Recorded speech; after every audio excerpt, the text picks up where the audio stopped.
I'm Kyle, 32, a software engineer who just moved back to my hometown after years away on the West Coast. 3 years ago, my grandparents left me their house in their will, and I've poured my heart, soul, and savings into renovating it. Last week, I returned from a business trip to find my parents and sister Amanda waiting in my living room with news that shattered my world. The betrayal I never saw coming would test everything I thought I knew about family. Before I tell you how I lost everything I worked for, let me know where you're watching from and hit that subscribe button if you've ever had family stab you in the back. Growing up, I always knew where I stood in my family's hierarchy. My sister Amanda, 2 years younger, was the golden child who could do no wrong. My parents, Robert and Susan, made it clear through their actions that she was the favorite. They attended every one of her school events, but conveniently had conflicts during mine. When I brought home straight as they'd nod and say good job before quickly turning the conversation to Amanda's B+ in art class and how creative she was. My grandparents were different. Dad's parents, Frank and Elaine, lived just 3 blocks from our house in a modest 2-bedroom home in a quiet neighborhood. They became my refuge when things got tough at home. Grandpa Frank was a retired electrician who taught me how to use tools before I could properly tie my shoes. Grandma Elaine had been a bookkeeper, and she instilled in me a love for mathematics and puzzles that eventually led to my career in software engineering. Hard work and integrity, Grandpa would say, are the only things no one can take from you. He'd pick me up every Saturday morning when I was 10 years old, and we'd go to the hardware store. Then we'd return to their house to work on whatever project he had planned. While Amanda was getting new clothes and toys, I was learning how to install ceiling fans and fix leaky pipes. At the time, I sometimes felt jealous of my sister's seemingly easier path, but now I'm grateful for the skills my grandfather passed down. When I was 12, my parents forgot my school science fair. I'd spent weeks building a working model of a hydroelectric dam that Grandpa had helped me design. My project won first place, but there was no one from my immediate family there to see it. Grandma and Grandpa showed up, though, beaming with pride. Later that night, I overheard my mother on the phone with a friend. Amanda has a cold, so we couldn't possibly leave her to go to Kyle's little project thing. The cold hadn't stopped them from taking her shopping that weekend. These patterns continued throughout my teenage years. When I turned 16, my parents gave me their old car with 200,000 miles on it and told me I should be grateful. When Amanda turned 16 6 months later, they bought her a brand new compact car. "Your sister needs something reliable," Dad explained when I questioned the disparity. "You're good with your hands. You can fix your car if anything happens." Grandma and Grandpa helped me apply for college scholarships. My parents seemed surprised when I got accepted to a good engineering program with almost a full ride. "We always figured you'd go to community college," Mom said at my high school graduation party. Meanwhile, they'd been saving for Amanda's education since she was born. I worked hard through college, taking summer jobs and internships, while Amanda dropped out after her sophomore year to find herself. Despite this, my parents continued to financially support her lifestyle, paying for her apartment and giving her a monthly allowance well into her 20s. After college, I landed a job at a tech company on the West Coast and moved away from my hometown. The distance helped heal some of the pain from my childhood.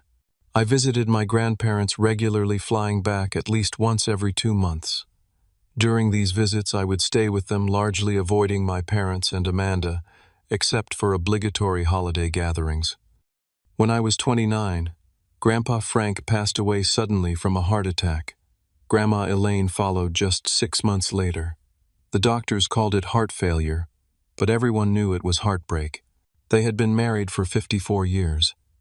Their passing hit me hard. They had been my real parents in all the ways that mattered. At the reading of their will, everyone was surprised except me when they left their house to me. To our grandson Kyle, who spent countless hours helping maintain and improve our home, we leave the house and property at 823 Maple Street. We know you'll cherish it as we have. My parents were visibly upset. Mom and Dad should have split things evenly between the grandchildren, my father complained loudly at the lawyer's office. Amanda sat smugly beside them, as though she deserved half simply for existing. The lawyer, an old friend of my grandparents named Jackson Pierce, simply stated that Frank and Elaine's wishes were clear and legally binding. Over the next 3 years, I spent almost every vacation and long weekend flying back to work on the house. I modernized the electrical system that Grandpa had taught me about, installed new plumbing, refinished the original hardwood floors, and painted every wall. I converted the basement into a home office where I could work remotely. All told, I put about $70,000 of my own money into renovations, not counting the countless hours of labor. 6 months ago, an opportunity arose at my company to head up a new division in my hometown. It felt like fate. I could move back into my grandparents' house permanently and honor their legacy by living in the home they had built their lives in. I accepted the position, relocated, and settled into a routine that made me happier than I'd been in years. My parents and Amanda had been oddly interested in my renovations, stopping by unannounced to see what I was doing with the place. I noticed Amanda taking pictures of the improvements, which struck me as strange, but I dismissed it as simple curiosity. Now I understand she was documenting everything for a very different reason. Last Tuesday, I returned from a 3-day business trip to Chicago. The quarterly meeting had gone well, and I'd secured additional funding for my division's projects. I was exhausted from travel, but satisfied with the results, and looking forward to sleeping in my own bed. The flight had been delayed, so it was nearly 9 in the evening when my Uber dropped me off. As the car pulled away, I noticed my parents' silver SUV parked in my driveway alongside Amanda's blue compact car. I hadn't told them when I'd be back, so their presence was unexpected. For a brief, naive moment, I thought perhaps they had planned a welcome-home surprise. I shouldered my laptop bag and rolled my suitcase up the walkway, noticing that all the lights were on inside. I had definitely turned everything off before leaving. Using my key, I entered through the front door to find my mother, father, and sister sitting stiffly in my living room. The atmosphere was tense, like a board meeting before announcing layoffs. "There you are," my mother said, without getting up or offering a greeting. Her voice had that falsely sweet tone she used when she was about to do something underhanded. "We've been waiting for over an hour." "Sorry, the flight was delayed," I replied automatically, setting down my bags. "What's going on? Is everything okay?" My father cleared his throat and straightened the collar of his polo shirt, a nervous habit he'd had for as long as I could remember. "Son, we need to have a family discussion." Before I could respond, my mother cut in, her voice suddenly cold and businesslike. "You have 48 hours to get your stuff out.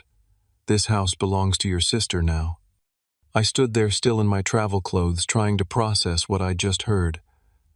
"What are you talking about? This is my house. Grandpa and Grandma left it to me in their will." My father produced a manila envelope from beside him on the couch and extracted several official-looking papers. "We've discovered some new information. Your grandparents had verbally promised this house to Amanda before they passed. They just never updated their will." I felt like I'd been punched in the stomach. That's absolutely not true. Grandpa and Grandma wanted me to have this house. They knew I loved it and would take care of it. Amanda spoke up, then her voice dripping with the entitlement she'd cultivated since childhood. "They obviously made a mistake, Kyle. You have your fancy career and can buy any house you want.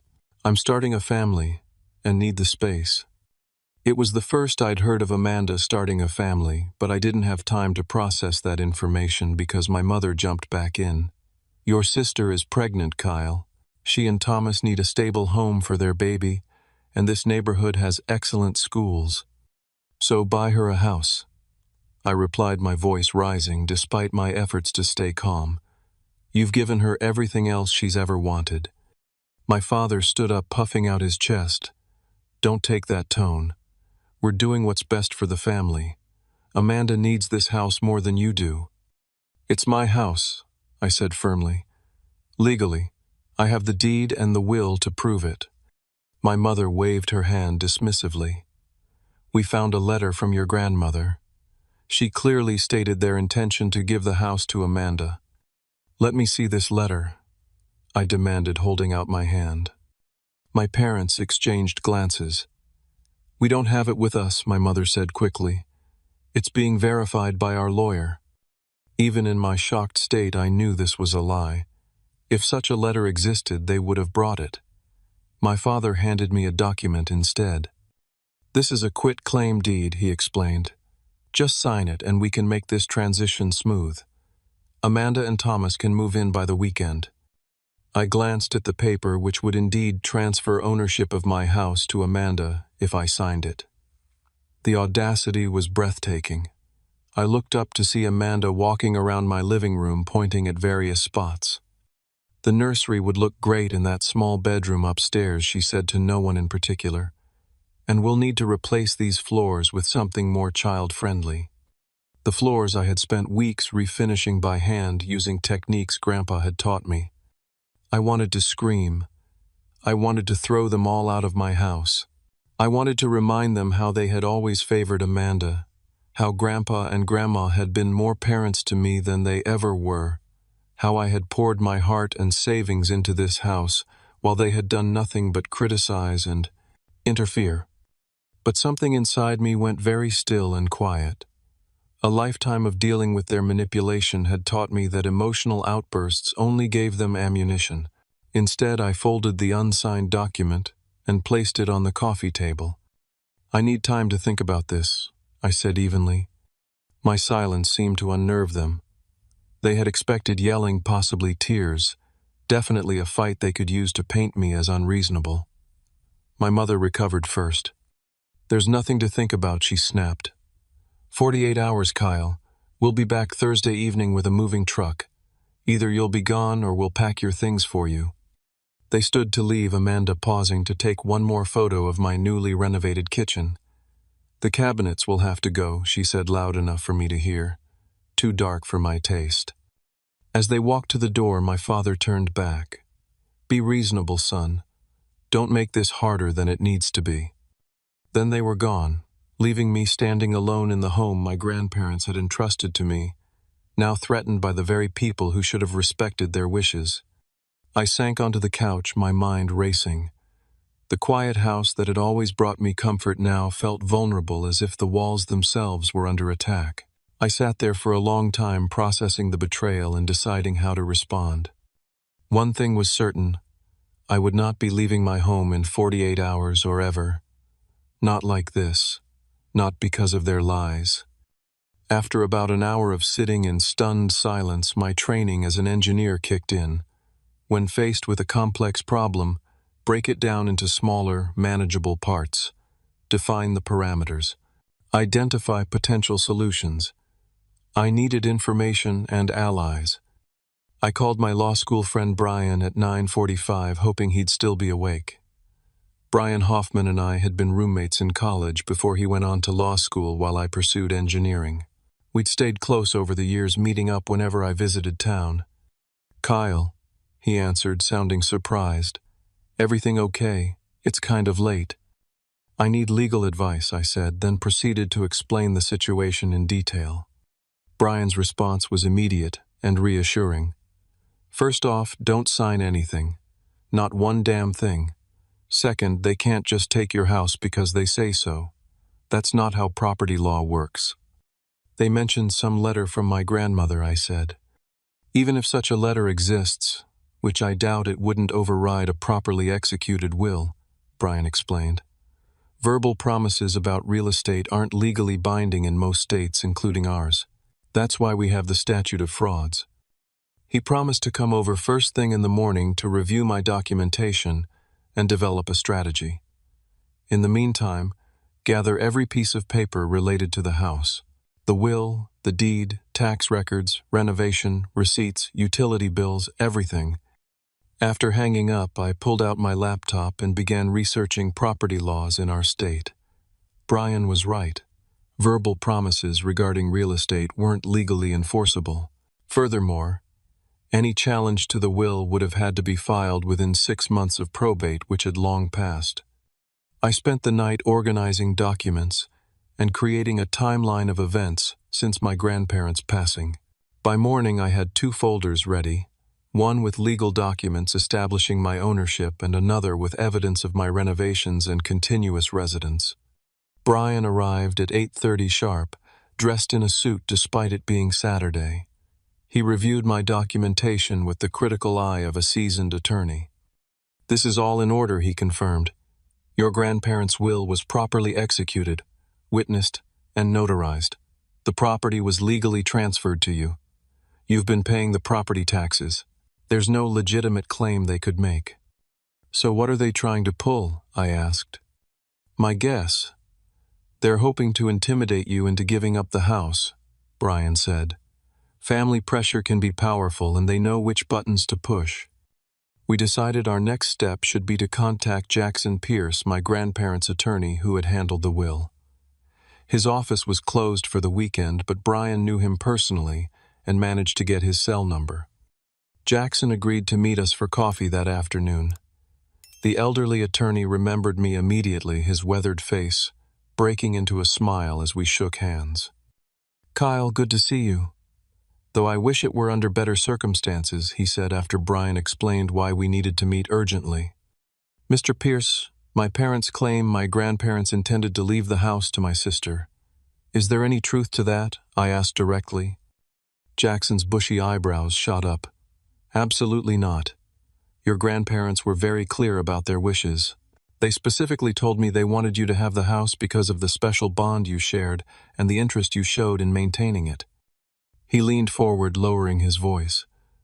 "What I didn't mention at the will reading to spare feelings was that your parents actually tried to contest the will after your grandparents passed. This was news to me." "They did?" "Yes," Jackson nodded. "They claimed your grandparents weren't of sound mind when they made their will, but I had plenty of evidence to the contrary, including medical evaluations." The judge dismissed their challenge immediately. This revelation changed everything. My parents weren't just making an impulsive grab for the house now. They had been planning this for years, waiting for a better opportunity after their legal challenge failed. Armed with this information, we visited the county records office to verify that the deed was properly recorded in my name. The clerk confirmed that I was the sole legal owner of the property at 823 Maple Street. "While we're here," Brian suggested, "let's check if anyone has filed any new documents related to your property recently." The search revealed something disturbing. 2 weeks ago, someone had requested copies of all records related to my property. The clerk couldn't tell us who, but the timing aligned perfectly with my parents' sudden claim. Our next stop was my house, where Brian suggested we do a thorough inspection for any signs of tampering or unauthorized entry. In the kitchen, I noticed the spare key that I kept in a drawer was missing. I distinctly remembered putting it there before my business trip. "They have a key to your house," Brian stated the obvious. "We need to change the locks immediately." While waiting for the locksmith, we continued our investigation. I checked my mail and found several utility bills addressed to Amanda Wilson at my address. Somehow my sister had added her name to some of my utilities, likely to establish a paper trail suggesting she lived there. "This is getting serious," Brian said, examining the bills.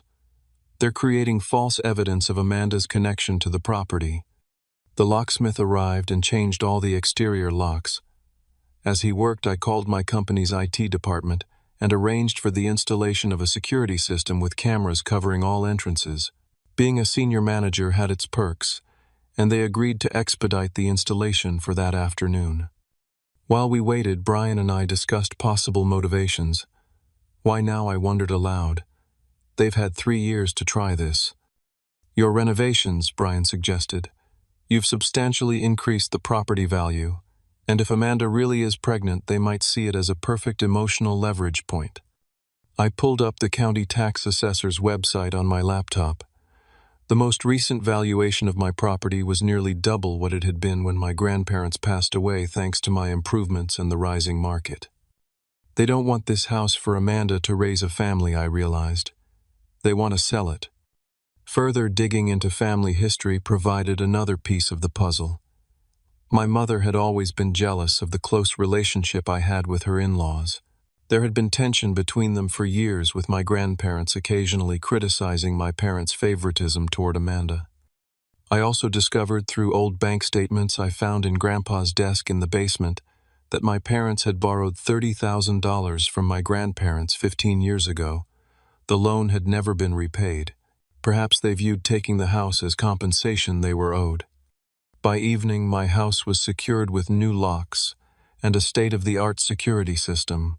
Brian and I had compiled enough evidence to definitively establish my legal ownership and expose my family's deceptive tactics.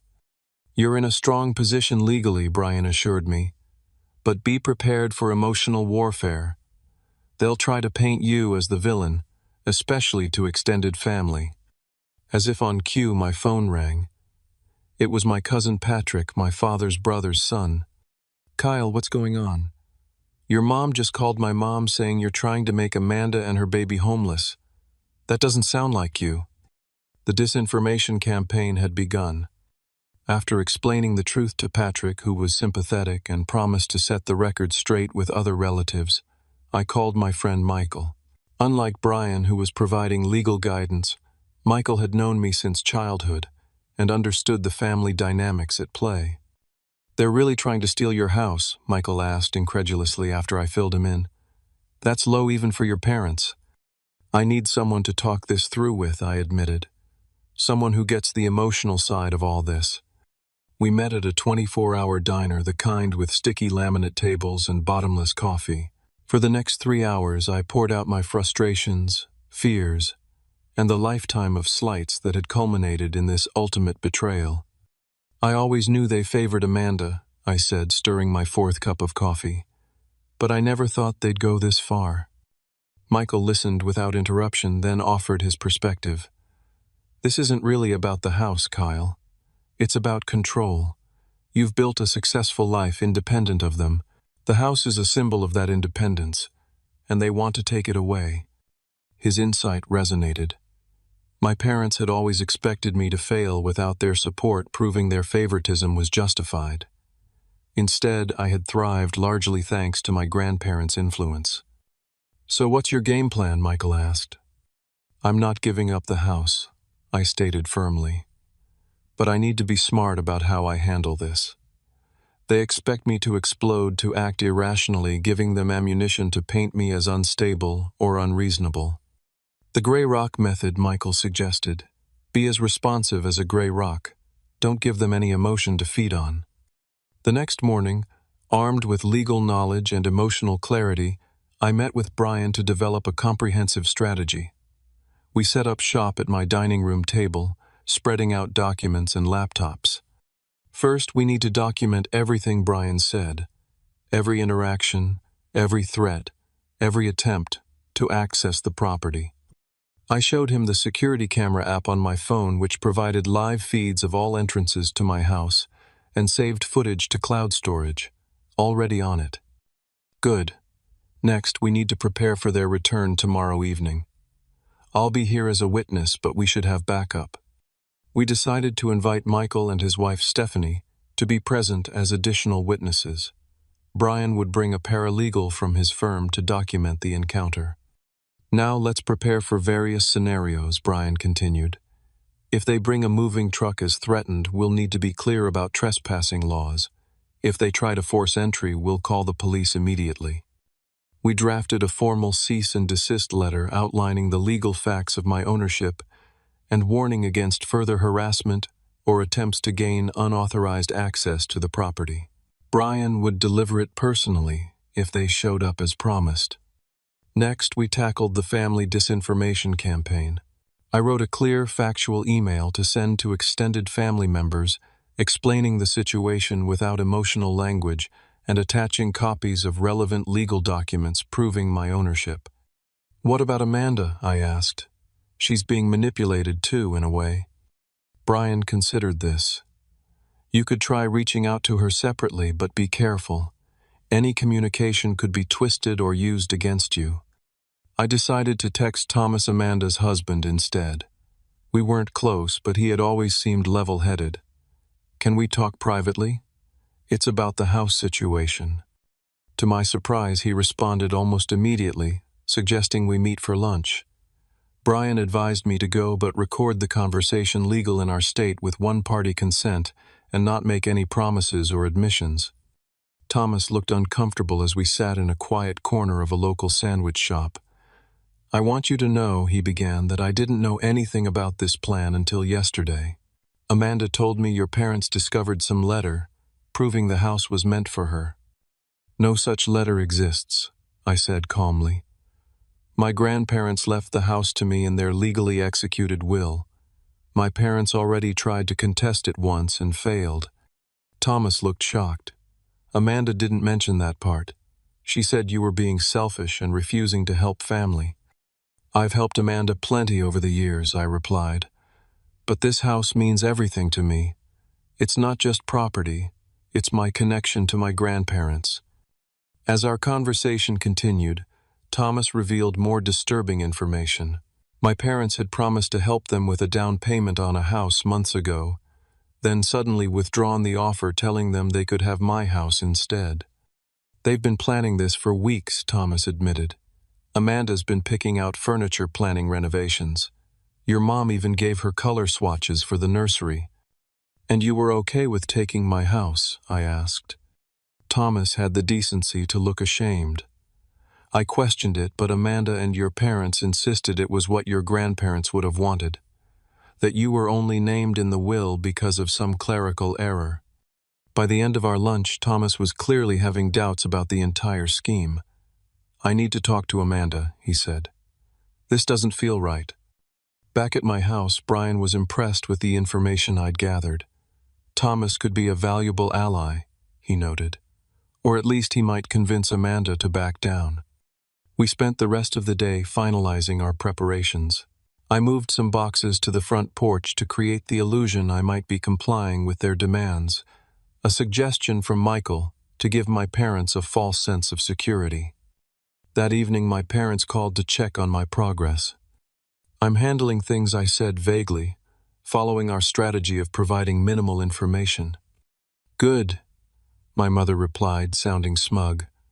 "Amanda and Thomas will bring the truck tomorrow at 6. We expect you to be completely moved out by then." "I understand you'll be here at 6, I replied, neither confirming nor denying my intention to comply. After hanging up, I checked the security cameras one last time before going to bed. To my shock, I saw movement at the back door. Zooming in, I recognized my mother trying to use a key in the newly changed lock. The camera's microphone picked up her frustrated voice. "It's not working. He must have changed the locks." My father's voice responded, "We'll deal with it tomorrow. He can't keep us out of Amanda's house for long." I saved the footage immediately and sent it to Brian. His response was swift: "Documented, attempted, unauthorized entry. This strengthens our position." That night I barely slept, thinking about the confrontation to come. But unlike the shock and helplessness I'd felt when they first made their demand, I now felt prepared and resolute. My grandparents had taught me to stand up for what was right, and tomorrow I would honor that lesson. At exactly 24 hours into the 48-hour ultimatum, my cell phone rang. It was my mother, her voice artificially sweet. "Kyle, honey, I'm just checking on how the packing is going. Do you need any help?" "I'm handling things my way," I replied, deliberately vague. "Well, don't forget we'll be there tomorrow evening. Amanda is so excited to start setting up the nursery." I made a non-committal sound and ended the call quickly. 20 minutes later, my father called with essentially the same message, though his approach was more businesslike. "Son, I trust you're being reasonable about this. The sooner you accept the situation, the easier this transition will be for everyone." Again, I gave no concrete information about my intentions, simply acknowledging that I heard what he was saying. Around noon, the doorbell rang. Through the security camera, I saw Amanda standing on my porch, holding what appeared to be paint samples, and accompanied by a man in work clothes. I opened the door but remained in the doorway, blocking entry. "What do you need, Amanda?" I asked politely but firmly. "I'm here to show the contractor what needs to be done," she said, attempting to step past me into the house. "The nursery needs to be painted before we move in, and the kitchen needs updating." "I'm sorry, but you can't come in," I said, standing my ground. "This is my house, and I haven't authorized any renovations." Amanda's face flushed with anger. Don't be difficult, Kyle. Mom and Dad already told you the situation. This is my house now, and I need to get things ready for the baby. The legal owner of this house is me, I stated calmly. I have documentation to prove it. Unless you have a court order or my written permission, you have no right to enter or make any changes. The contractor looked uncomfortable, shifting his weight from foot to foot.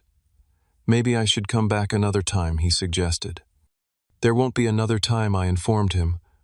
No renovations have been authorized by the homeowner, which is me. Amanda's face contorted with rage. You've always been selfish. I'm pregnant, Kyle. I need this house for my family. Your pregnancy doesn't entitle you to my property, I replied, maintaining my composure. If you need a house, I suggest you and our parents look into buying one just like most people do. She pulled out her phone and dialed rapidly. Mom, Kyle won't let me in to show the contractor the renovations we need. I could hear my mother's shrill voice through the speaker, though not her exact words. Amanda thrust the phone toward me. She wants to talk to you. Taking the phone, I heard my mother mid-sentence. Absolutely unacceptable behavior.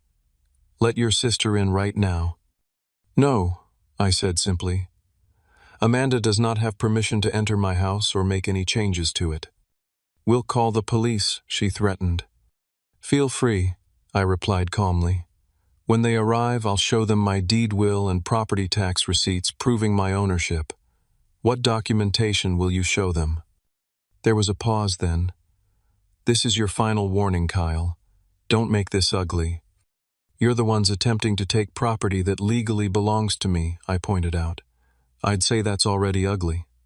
After ending the call, I handed the phone back to a fuming Amanda. The contractor had already retreated to his truck, clearly wanting no part of a family dispute. You'll regret this, Amanda spat, as she stormed back to her car. Just wait until everyone hears how you're treating your pregnant sister. As predicted, the family phone tree lit up within the hour.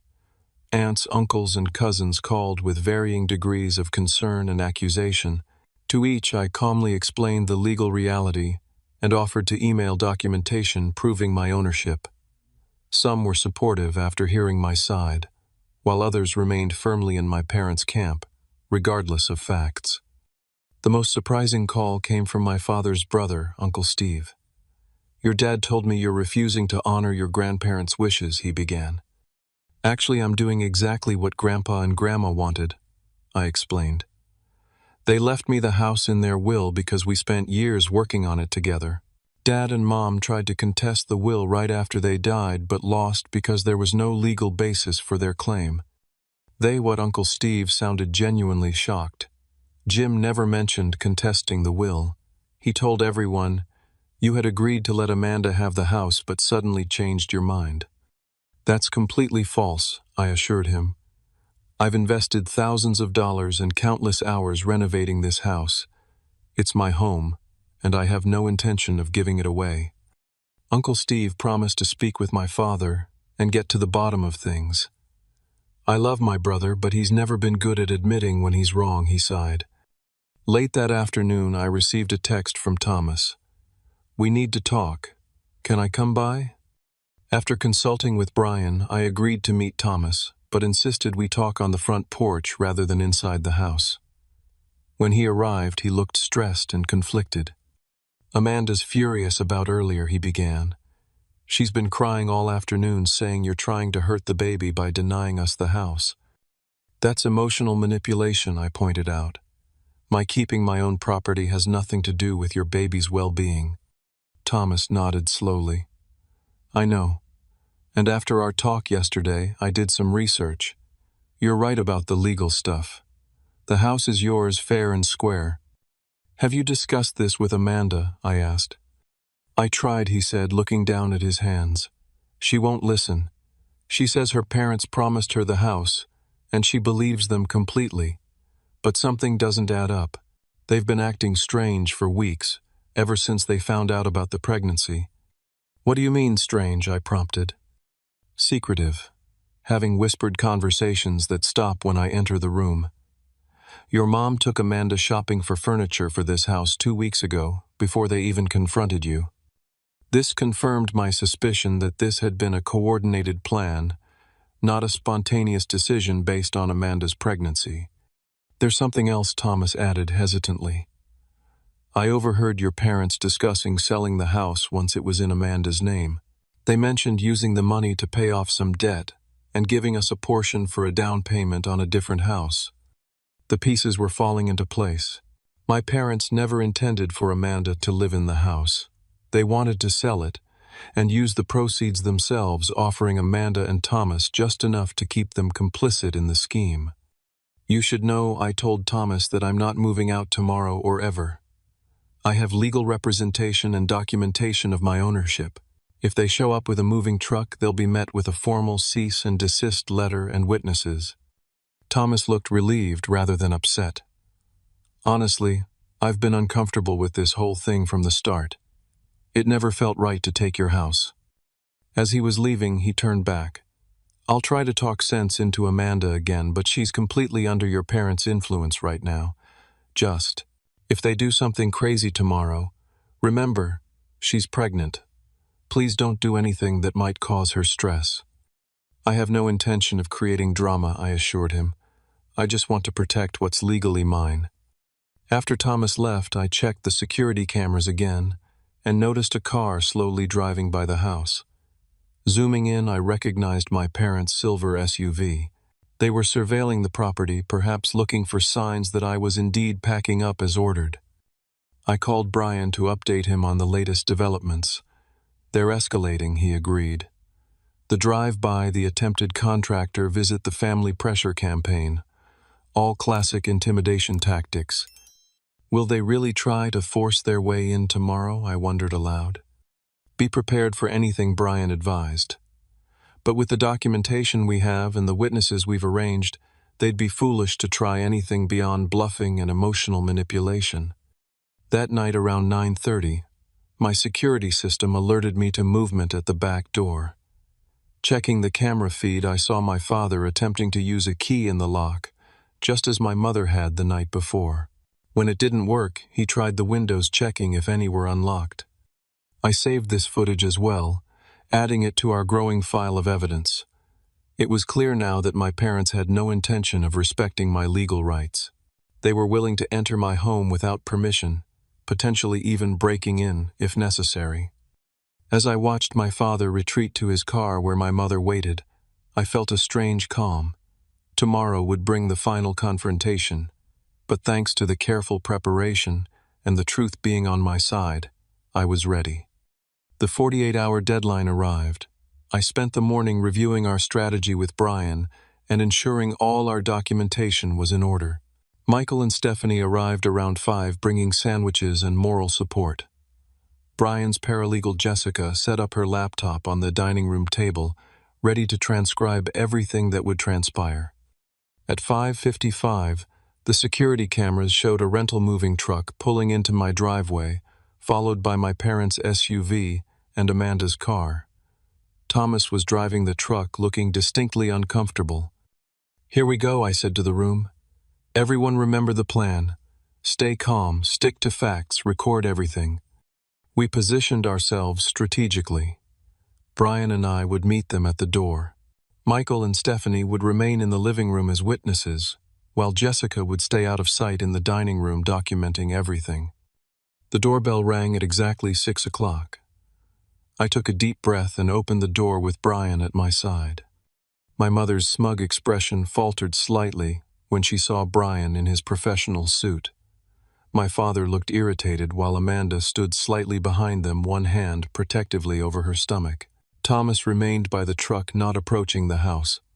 Who's this? My father demanded, gesturing at Brian. Brian Hoffman, attorney at law. Brian introduced himself. I represent Kyle in this matter. My mother's eyes narrowed. We don't need lawyers for a family matter. Kyle knows what he needs to do. Indeed I do, I replied calmly, and that's to protect my legal property from unauthorized attempts to take it. Brian held out a folder containing the cease and desist letter we had prepared. This formal notice informs you that any attempts to enter, occupy, or remove Kyle from his legally owned property will be considered trespassing and harassment, potentially resulting in legal action. My father refused to take the folder, so Brian simply held it, continuing. Additionally, we have documented multiple unauthorized attempts to access the property over the past 48 hours, including attempts to use keys without the CANA, homeowner's permission, and bringing contractors to the property without authorization. What are you talking about? My mother sputtered. We have every right to prepare Amanda's house for her. This is not Amanda's house, I stated firmly. It is my house left to me by my grandparents in their legally executed and probated will. I have lived here and invested substantial time and money in renovations. I have paid all taxes and utilities. There is no legal basis for your claim. We told you about the letter, my father insisted. The letter that you conveniently don't have with you. The letter that somehow overrides a legal will that your own attempt to contest was dismissed by the court, I challenged. My father's face reddened. Who told you about that? Jackson Pierce, Grandpa, and Grandma's attorney, I replied.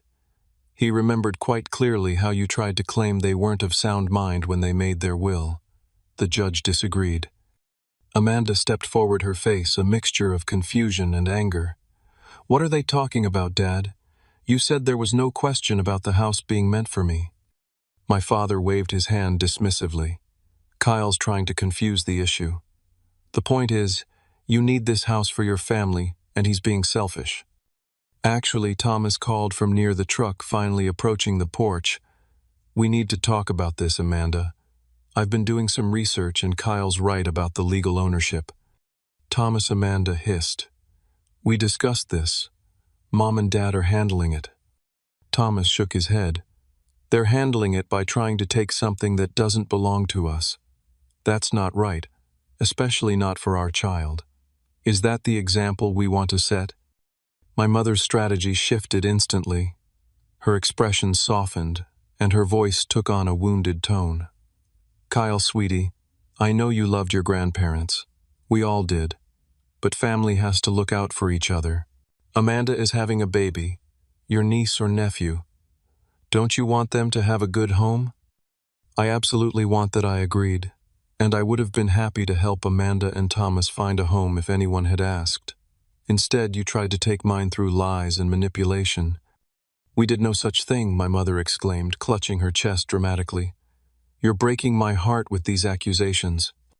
We have security footage, Brian interjected, of both of you attempting to enter the property without permission on multiple occasions in the past 48 hours.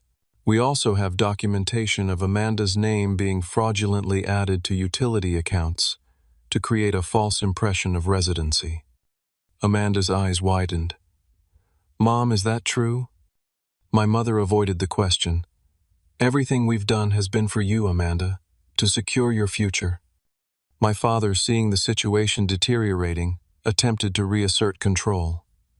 He stepped closer to me, using his height to try to intimidate me as he had when I was younger.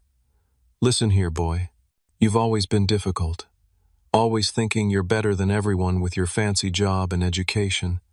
But this is about family, and you're either with us or against us. I stood my ground, no longer the child who could be bullied. This is indeed about family. It's about honoring Grandpa and Grandma's wishes and the legacy they entrusted to me. It's about respecting legal rights and not trying to steal property through emotional manipulation. The confrontation had drawn attention. Several neighbors had emerged from their homes, watching the scene unfold from their yards. Mrs. Rivera from next door approached cautiously. Is everything all right, Kyle? She asked. Do you need me to call someone? Everything's under control, Mrs. Rivera, but thank you, I assured her.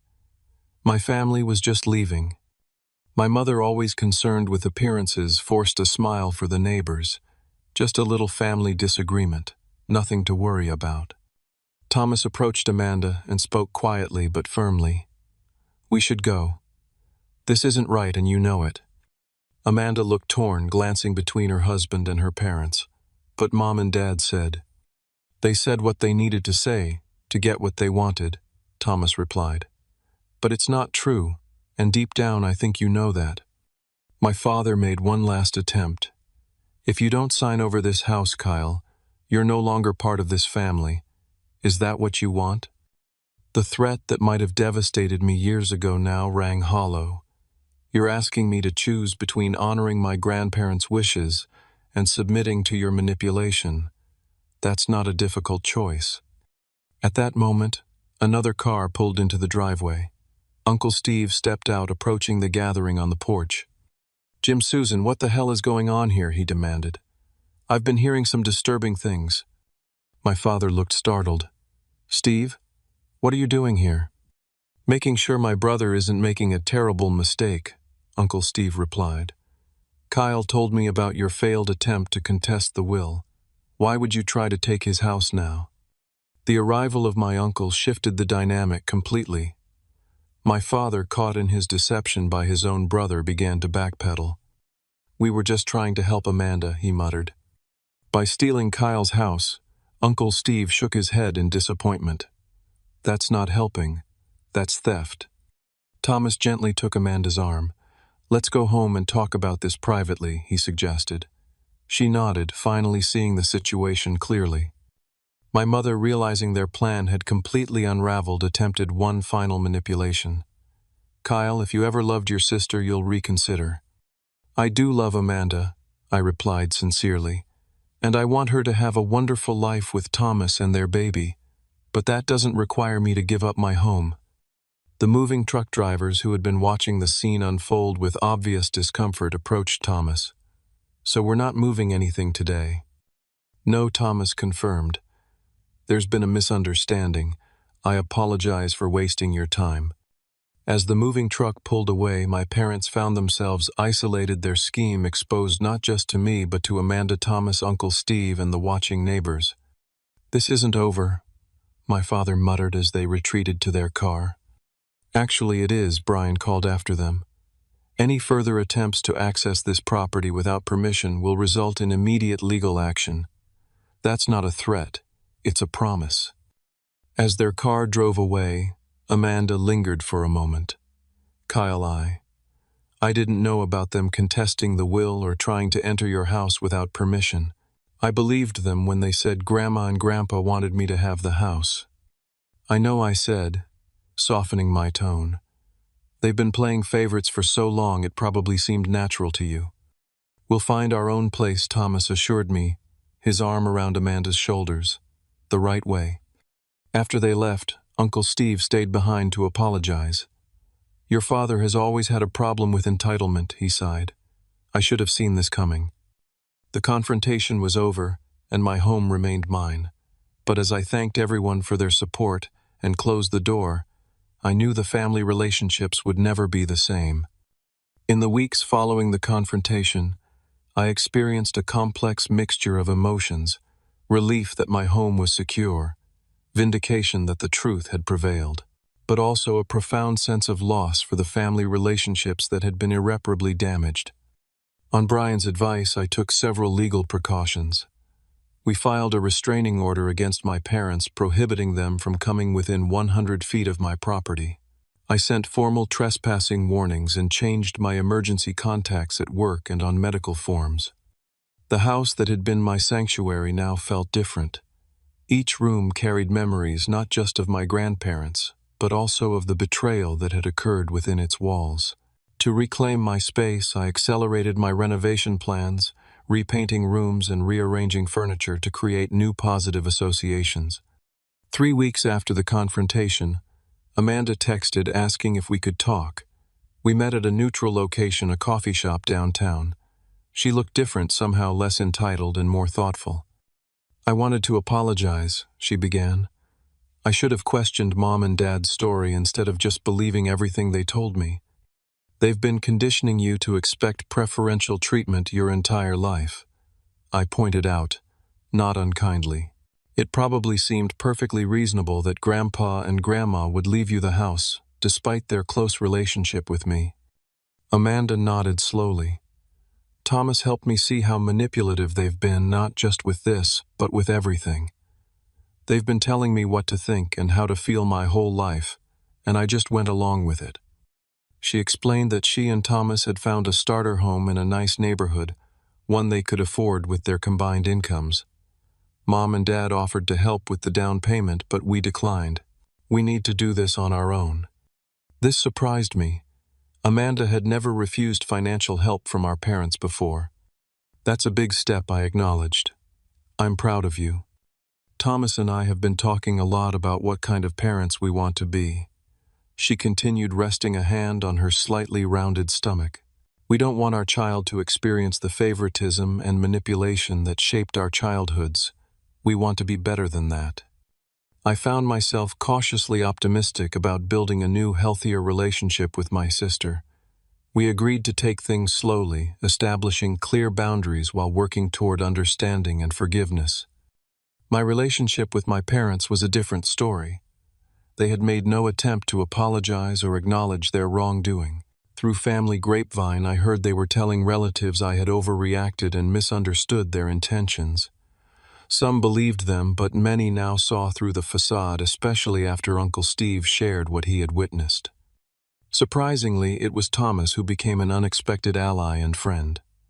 He reached out regularly, sometimes seeking advice about preparing for the baby, other times just checking in. We discovered shared interests in hiking and craft beer, leading to occasional weekend outings that helped us both process the family drama. Your parents haven't spoken to me in weeks, he confided during one such hike. They blame me for turning Amanda against them because we refused their financial help. That sounds familiar, I said with a dry laugh. Anyone who challenges their control becomes the enemy. As winter turned to spring, I decided to host a small gathering for Easter. Nothing elaborate, just a casual brunch for friends and the family members who had supported me. Uncle Steve and his wife came, as did Amanda and Thomas, along with Michael, Stephanie, and Brian. The house that had almost been taken from me became a place of new connections and chosen family. As we sat around the table my grandfather had built, I realized that while blood might connect us to some people, it's shared values and mutual respect that create true family bonds. My therapist, Dr. Marshall, helped me process the complex grief of losing my parents while they were still alive. It's a unique kind of loss, she explained. You're mourning the relationship you wished you had, not just the one you lost. Through our sessions, I came to understand that my parents' behavior reflected their own insecurities and limitations, not my worth as their son. This realization didn't excuse their actions, but helped me release some of the pain and resentment I'd carried. By summer, the renovation of my house was complete. Every room reflected my taste and values, honoring my grandparents' legacy while creating something new. The basement office where I worked remotely became a productive space filled with family photos, not of my parents but of my grandparents and the new connections I was building. In a gesture that would have made my grandparents proud, I began volunteering with a local mentorship program for teens without strong family support. Many of these kids reminded me of myself at that age, looking for guidance and affirmation their parents couldn't provide. "You're good with your hands," I told one 14-year-old boy as we built a community garden bench together, echoing my grandfather's words to me. That's a gift not everyone has. The look of pride on his face mirrored what I must have shown when Grandpa Frank praised my early efforts at carpentry. Amanda gave birth to a healthy baby boy in October. They named him Frank, after our grandfather. When she called to invite me to meet my nephew, I felt a surge of emotion I hadn't expected. Holding little Frank with his tiny fingers and curious eyes, I made a silent promise to be the kind of uncle my grandparents had been to me, consistent, supportive, and always there when needed. "He has Grandpa's eyes," Amanda said softly, watching us. "And hopefully, his integrity," I added. She nodded, understanding the subtle reference to all we had learned and lost. "Thomas and I are determined to break the cycle," she assured me. "Frank will grow up knowing he's loved for who he is, not what he does for us." As the year drew to a close, I reflected on how much had changed. The house that had almost been stolen from me had become more than just a property. It was the foundation for a new beginning built on honesty, boundaries, and chosen connections. The painful lessons of the past year had taught me that family isn't always defined by blood. Sometimes it's built through the deliberate choice to honor what's right, even when it's difficult. My grandparents had known this all along, which is why they entrusted their home to me, not just as a physical structure, but as an embodiment of their values. Looking around at the house that now truly felt like mine, I felt a profound sense of gratitude for my grandparents' wisdom, for friends who stood by me when it mattered, for the strength I found within myself when tested, and even in a way for the crisis that forced me to define what family really means. Have you ever had to stand up to family members who crossed boundaries or tried to take advantage of you? I'd love to hear your stories in the comments. Remember that sometimes the hardest battles are the ones that help us grow the most. If this story resonated with you, please like, subscribe, and share it with someone who might need to hear that it's okay to protect what's rightfully theirs. Thanks for listening, and remember, the family we choose is sometimes more important than the family we're born into.